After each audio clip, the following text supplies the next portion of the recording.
سچے کر دکھائے، میرے ساتھ کیے ہوئے وعدے سچے کر دکھائے، عہد نبھا کر دکھائے، اور مجھ سے ڈرتے رہے نیکی کر کے بھی گناہ کر کے۔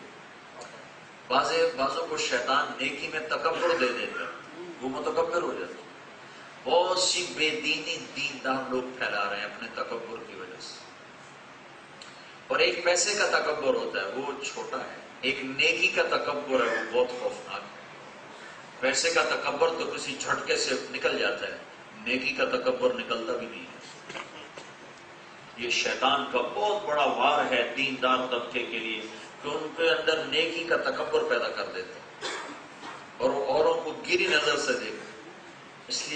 اس لیے کبھی کسی کے عیب مت بولا کرو، کبھی کسی کی برائی مت اچھالا کرو۔ نیک سے نیک آدمی بھی خطا کرتا ہے، دیکھو یہ کیا کرتے ہیں، دیکھو وہ کیا کرتا ہے، دیکھو وہ کیا کرتی ہے، اس سے تالا لگا لو ورنہ اللہ رسوا کر دے گا قیامت کے دن۔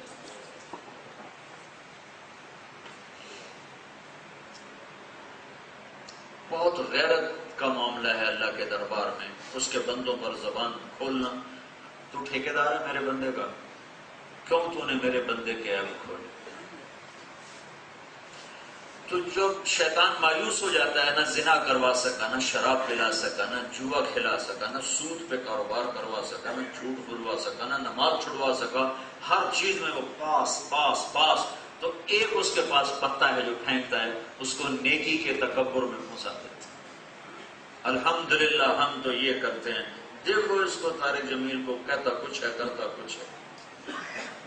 الحمدللہ ہم تو ایسا کرتے ہیں، اور اس کو دیکھو یہ کیا کرتا ہے۔ یہ الحمدللہ صرف لیبل واسطے ہے، اندر میں تکبر بول رہا ہے۔ تو میرا اللہ کہہ رہا ہے میرے وہ بندے جو نیکی کر کے بھی مجھ سے ڈرتے رہے، نیکی کر کے بھی لرزتے رہے۔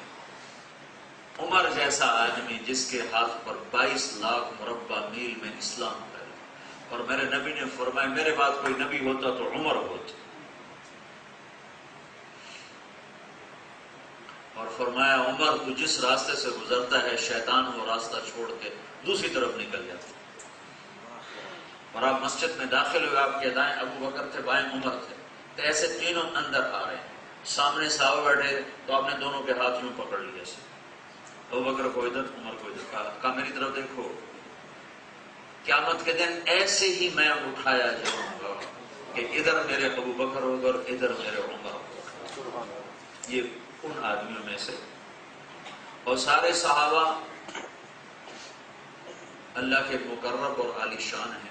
واحد صحابی ہیں جن کو اللہ کے نبی نے اللہ سے مانگا یا اللہ مجھے عمر عطا فرما، اور اسلام کو عزت دے عمر کے ساتھ۔ یہ عمر حضرت حذیفہ ایک صحابی ہیں جن کو اللہ کے نبی نے منافقوں کے نام بتائے تھے کہ فلاں فلاں فلاں منافق ہیں، اور یہ آگے تم نے کسی کو نہیں بتایا۔ تو ان سے حضرت عمر پوچھ رہے ہیں حذیفہ میرا نام منافقوں میں تو نہیں بتایا اللہ کے نبی؟ اللہ اکبر، اتنی تواضع، اتنا خوف، میرا نام منافقوں میں تو نہیں بتایا اللہ کے نبی۔ اور جب نماز پڑھاتے ہوئے کافر کے ہاتھوں خنجر لگا، شہادت کامل، اور جب آخری وقت محسوس کیا موت کی آہٹ کو، تو بیٹے کی گود میں سر تھا، تو فرمانے لگے بیٹا مجھے زمین پہ ڈال دے، تو اس نے گود سے سرکا کے پنڈلی پہ رکھ دیا، کہ ویحک، سنتا نہیں دیوانے میں کیا کہہ رہا ہوں، مجھے مٹی میں ڈال، تو انہیں نیچے زمین پہ لٹا دیا، تو اپنے گال یوں مٹی میں یوں ایسے، اور ایسے ایسے اپنا چہرہ مٹی میں ملنے لگے ایسے، اور کہنے لگے ویل لک یا عمر ان لم یغفر لک ربک، عمر تو ہلاک ہو گیا اگر تیرے رب نے تجھے معاف نہ کیا۔ یہ الفاظ کہتے کہتے عمر رضی اللہ تعالیٰ نے جان صلی اللہ کے سپرد فرمائی، عمر تو ہلاک ہو گیا اگر تیرے اللہ نے تجھے معاف نہ کیا۔ تو میرا اللہ مرحبا کہہ رہا ہے، مرحبا بعبادی الذین حفظوا وصیعتی وراءوا عہدی وخافونی بالغیب وکانوا منی علی کل حال مشفقین۔ مرحبا میرے سچے بندے، ہمارا سارا بازار برباد ہو گیا جھوٹ پر، سیاست تباہ ہو گئی جھوٹ پر، اور گھر برباد ہو گئے، رشتے ناطے برباد ہو گئے یہ ایک جھوٹ پر۔ اور اللہ کہے گا میرے سچے بندے، پھر کہے گا میرے فرما بردار بندے، پھر کہے گا میرے وہ بندے جو نیکی کر کے بھی مجھ سے ڈرتے رہے۔ تو جب اللہ بولے گا، ایوب علیہ السلام سے کسی نے پوچھا بیماری کے دن یاد آتے؟ 18 سال بیماری دیکھی، جسم میں کیڑے پڑ گئے، یہ بات ایسی فضول ہے۔ نبی کو اللہ کبھی ایسا نہیں کرتا کہ اس سے کراہت محسوس ہو۔ نبی ہمیشہ خوبصورت ہوگا، نبی ہمیشہ جسمانی عیب سے پاک ہوگا، نبی ہمیشہ عالی خاندان ہوگا، نبی ہمیشہ حسین شکل ہوگا، اس میں کوئی کمی اللہ نہیں چھوڑے، ظاہری شخصیت مکمل ہے۔ ہاں ایوب علیہ السلام کے دردیں ایسی پڑ گئی تھیں کہ جوڑ جوڑ ٹوٹتا تھا، شدید قسم کا درد ہوتا۔ تو کسی نے پوچھا حضرت بیماری کے دن یاد ہیں؟ تو فرمایا بیماری کے دن آج کے دنوں سے بڑے اچھے تھے۔ تو اس نے پوچھا وہ کیسے اچھے تھے؟ کہا وہ اس لیے کہ جن دنوں بیمار تھا اللہ روزانہ مجھ سے پوچھتا تھا ایوب کیا حال ہے۔ تو وہ جو ایک دفعہ مجھ سے پوچھتا تھا ایوب کیا حال ہے، اس میں جو لذت تھی نا وہ اب نہیں ہے۔ تو اب اللہ جب گفتگو کر رہا ہوگا اور پردے بھی ہٹے ہوں گے، نظر دیکھے گی، کان سنیں گے، اور پھر میرے نبی نے فرمایا ما منکم من احد الا سیحاضرہ ربہ محاضرہ، تم میں سے ایک ایک آدمی کا اللہ نام لے کے حال پوچھے گا، سب۔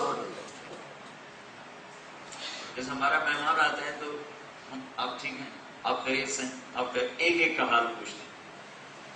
دیہاتوں میں ذرا زیادہ اس کا اہتمام ہے، شہروں میں اب کم ہو گیا، ہاں جو ٹھیک ہو جاؤ، تھوڑا کیا تھوڑا کیا تھوڑا کیا۔ تو میرا نبی کہہ رہا میرا اللہ ایک ایک ایمان والے کا نام لے کر کہے گا ٹھیک ہو، خیریت، خوش، کوئی تکلیف تو نہیں، راضی ہو۔ تو اس بول کی حلاوت کو کیسے بیان کیا جائے؟ سننے کا جو لذت ہے وہ کانوں کے ذریعے سے، اور کان میں چھوٹا سا سسٹم ہے بات کو سننے کا، اور اگر اچھی آواز ہو تو دل کھنچتا ہے۔ جب اللہ بات کرے گا تو صرف یہ سسٹم نہیں سنے گا، جب اللہ بات کرے گا تو جسم کا ایک ایک سیل کان بن جائے گا، اور ہر سیل سے آواز اندر جائے گی تو کیا لذت پیدا کرے گا۔ صرف ایک جسم نہیں سنے، یہ کان نہیں سنے گا، سارا جسم اللہ کان بنا ہے۔ اگر موت نہ ہوتی تو لوگ اللہ کے دیدار کو سے ہی مر جاتے، اللہ کی بات سن کے لوگ مر جاتے، پر موت جو مر گئی۔ تو اب یہ بندے کہیں گے اللہ سے یا اللہ ما قدرناک حق قدرک ما عبدناک حق عبادت، یا اللہ ہم تو تیری بندگی نہ کر سکے، ہم تو تیری عبادت کا حق نہ ادا کر سکے، یا اللہ ہمیں تو پتہ ہی نہیں تھا تو اتنے جمال والا ہے، تو ہمیں تو اجازت دے، ہم تجھے سجدہ کرنا چاہتے۔ تو اللہ تعالیٰ فرمائیں گے قد وضعتم عنکم مؤونۃ السجود ولطالما اتعبتم لی الابدان وانصبتم لی الوجوہ فالآن افضیتم الی روحی ورحمتی وکرامتی۔ میرے بندو نسبت بدل گئی ہے، دنیا میں تم غلام تھے، میں آقا تھا، اب یہاں تم مہمان ہو اور میں میزبان ہوں۔ دیکھو ہم شادی کے موقعوں پر اپنے نوکروں کو بھی کھانا کھلاتے ہیں، دسترخوان میں بٹھا کے کھلاتے ہیں، ان سے کام نہیں کہتے، ان کو کھانا کھلاتے ہیں کہ اب یہ مہمان کی نسبت سے آئے ہوئے ہیں، مہمان کی نسبت سے کام نہیں پھر کہا جاتا۔ تو میرا اللہ کہے گا میرے بندو نسبت بدل گئی، اب تم غلام نہیں ہو، غلام تو ہو اپنی حقیقت کے لحاظ سے، لیکن اب میں نے تمہیں اپنے شاہی دسترخوان پہ بلا کر مہمان بنا دیا، اور مہمان سے کام لینا میزبان کی غیرت کا تقاضا نہیں کرتا کہ مہمان سے میزبان کام لینا شروع کر دے۔ یہ میں نے اسلام آباد میں تمہارے سجدے دیکھے تھے، تمہارا تڑپنا دیکھا تھا، تمہارا رونا دیکھا تھا، اور تمہارا راتوں کو مسلوں کو تر کرنا میں دیکھتا رہا۔ آج تم میری رحمت کے سائے میں ہو، آج تم مانگنے والے بنو میں دینے والا ہوں، تم سوال کرو میں پورا کروں گا، تم تمنا کرو میں دروازے کھولوں گا، اب تم مانگنے میں بخل نہ کرو میں دینے میں بخل نہیں کروں گا۔ تمنوا علیہ، مانگو کیا مانگتے ہو؟ کہیں گے یا اللہ کیا مانگے، سب کچھ تو دے دیو۔ تو اللہ تعالیٰ کہیں گے نہیں آج مانگو